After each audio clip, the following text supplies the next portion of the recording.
बेटा भी क्या होती है, ओ बेटा भी क्या होती है, पूछो मेरे दिल से, ओ तन्हा तन्हा लौटा मैं तुम्हारी महफिल से। लेकिन मुकेश भैया ये कह रहे कि घटिया भाई बात ए मोरा बोलो घटिया पे, हमारी चंदेरी की घटिया में, सो मोरा बोलो घटिया में आ जाइए मोदी घटिया में, मोरा बोलो घटिया आ जाइए मोदी घटिया में।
कल्लू कर रही में जाज, कल्लू कर रही में जाज, कल्लू कर रही में जाज, सोनो टमाटर सब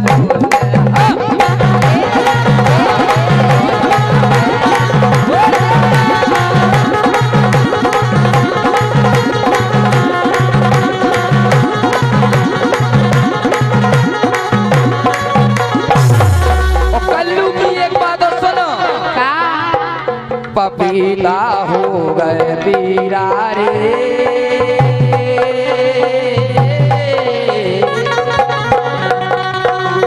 पपीता हो गए पीरा रे।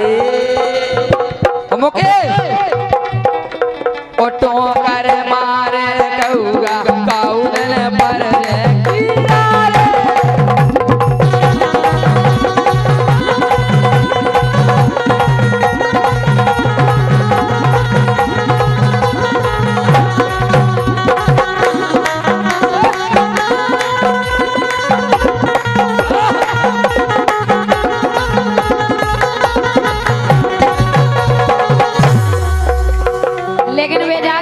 और ये भाई साहब की फरमाश आ रही, चून मारो छोड़ जाइए, 5 मिनट में आपकी भी फरमाश पूरी कर रहे हैं हमें। बोलो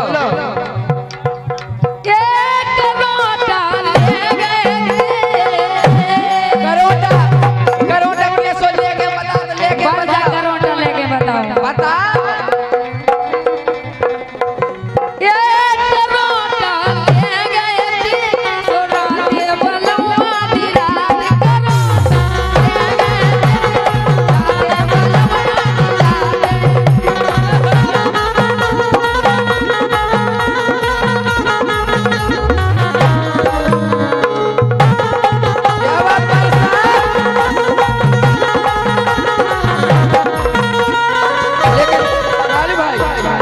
जे कह रहे करोटा ले गए अरे लम्हे डरे चक छोरे डरे।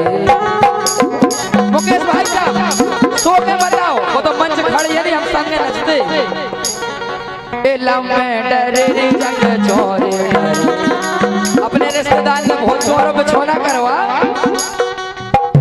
लम्बे डरे री चक चोर डरे जा जम के